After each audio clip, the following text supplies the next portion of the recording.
Have you ever felt like you're a different version of yourself depending on who you're around? Around some people, you act one way, and around others, you act a completely different way. Maybe your tone changes, maybe the way you speak and communicate changes. Maybe the opinions you express change and the way you behave changes. And at some point, you ask yourself, which of these versions is the real me? Most people think that this is a confidence issue, but it's actually not. It's just a sign that someone hasn't developed a strong sense of self yet. So in this video, I will explain why that happens, what contributes to a weak sense of self, and how you can develop a stronger one. If you're new here, my name is Jasmine. I'm a therapist, and I help people understand how their past experiences shape how they see themselves today, how to develop a stronger sense of self and self-esteem. If this is something you're interested in, feel free to subscribe. Before we get into the first point, what actually is a sense of self? A sense of self is simply your understanding of who you are, what you value, how you think, and how you relate to the world. It's having a core identity that remains consistent even when your environment changes. So the first reason someone might develop a weak sense of self is what I call the internalized otherness. Internalized otherness is the belief that somehow you're fundamentally different from other people. It's the belief that other people are normal and somehow you're not. It's the belief that other people are good enough and somehow you're not. It's the belief that other people have life figured out and somehow you don't. Because subconsciously you believe that they have something that you don't. And because of that, there is inherently something wrong with you. So where does that belief come from?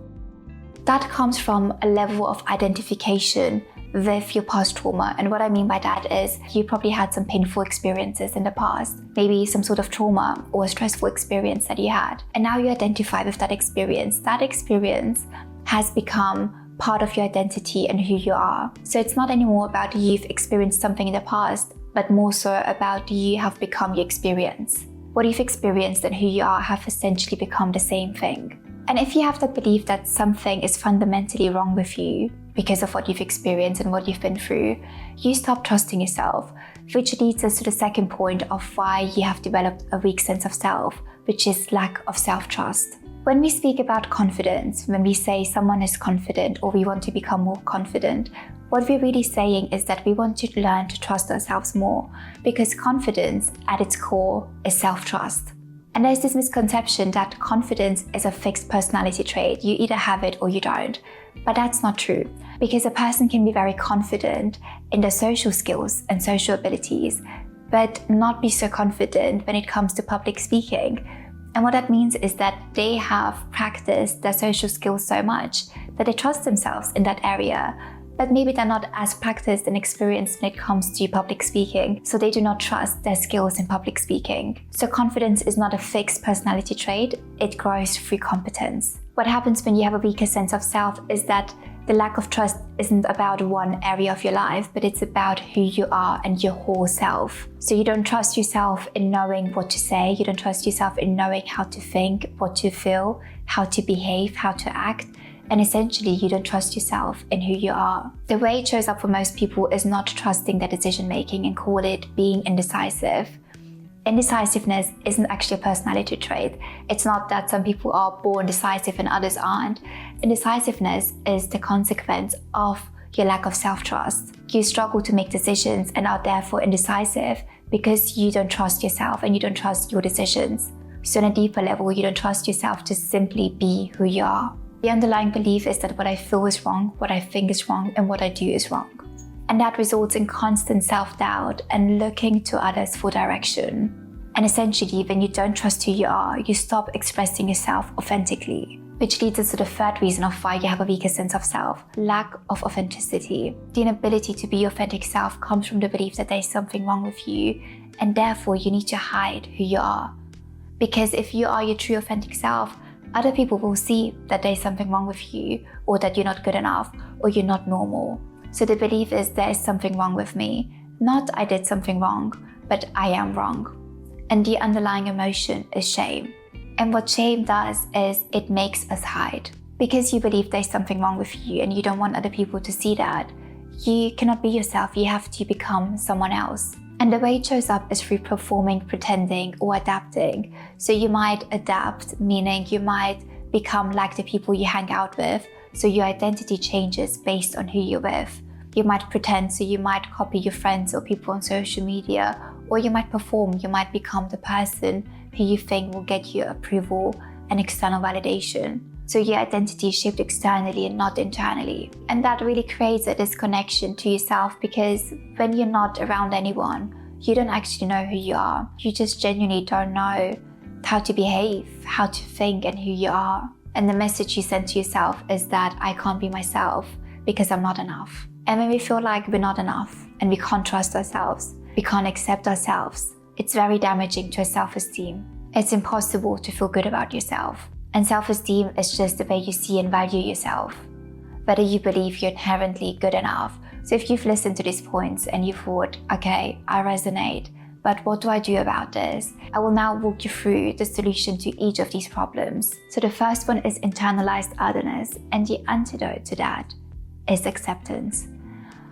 When we hear acceptance, we just think it's so simple and cliche, but you have to experience acceptance in order to know how powerful it is. When I say acceptance, I don't mean minimizing or invalidating your experience, but accepting what happened to you.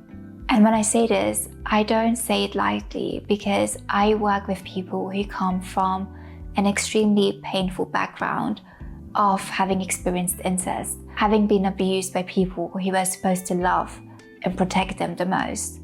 So when I speak about acceptance, I don't say it lightly. I know the extent of pain that most people have experienced. Acceptance is not approving what happened. Acceptance is not saying what happened is okay. Acceptance is also not about minimizing the pain. It's acknowledging that it happened. It's acknowledging how it affected you, without allowing it to define your identity. Why is acceptance important? Because it doesn't erase the pain, but it separates your experience from your identity. Unaccepted experiences create shame, guilt, rumination, regret. And the shift here is in knowing that what happened to you is your experience, but it's not your identity. The antidote to a lack of self-trust is decision-making. Self-trust isn't built by thinking about trusting yourself, it's built through practice. So start making small daily decisions that you would usually procrastinate on, decisions that you would ask your friends about, or maybe even ask ChatGPT about. And this might look like something very simple. Maybe it might look like choosing what you want to eat instead of saying, I don't mind. Maybe it's about deciding what you want to do with your evening rather than letting someone else decide for you. Maybe it's expressing your opinion in a conversation without automatically agreeing with the majority of people. Or maybe just making a small decision without having to ask anyone about it. What that will do is that you will slowly trust that you can make decisions. Even when those decisions aren't always the best ones, you will trust yourself to know how to deal with the outcome, and you will realize that mistakes are manageable and not the end of the world. Every decision is an act of self-trust. Self-trust grows through repeated experience. You prove to yourself that you can make decisions. You prove to yourself that you can rely on yourself. So self-trust doesn't appear suddenly, it grows every time you decide for yourself. And when you start trusting yourself, it becomes much easier to express yourself authentically. Which leads us to our next point.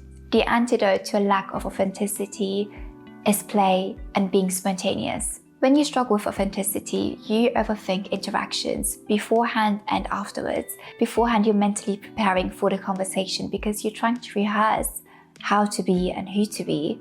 And afterwards, you are analyzing the interaction, what you've said wrong, what you should have said, how to speak, behave, and be next time. Because essentially, you're trying to control how you're being perceived. And the antidote to that is allowing yourself to go into some conversations without rehearsing beforehand. Allow room for natural reactions. The other thing is play. Play makes you react in the moment.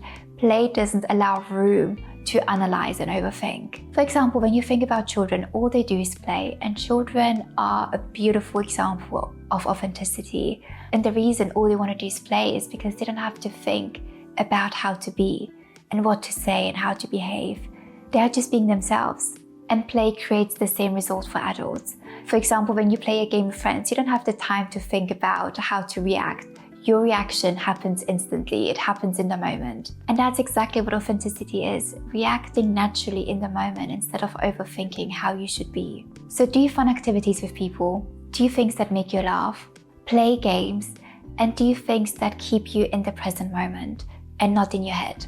And the more you allow yourself to be spontaneous and play, the easier it will become to discover who you actually are. And when you start expressing who you really are, something else also begins to change. Your self-esteem. A strong sense of self consists of acceptance, self-trust, and authenticity, which leads to self-esteem, knowing who you are and knowing that who you are is enough. If this video resonated with you and you feel like this is something you would like to work on a deeper level, this is the exact work I'm doing with my clients in our one-to-one sessions. You can find more information in the description box below. Thank you for watching, and I'll see you in the next one.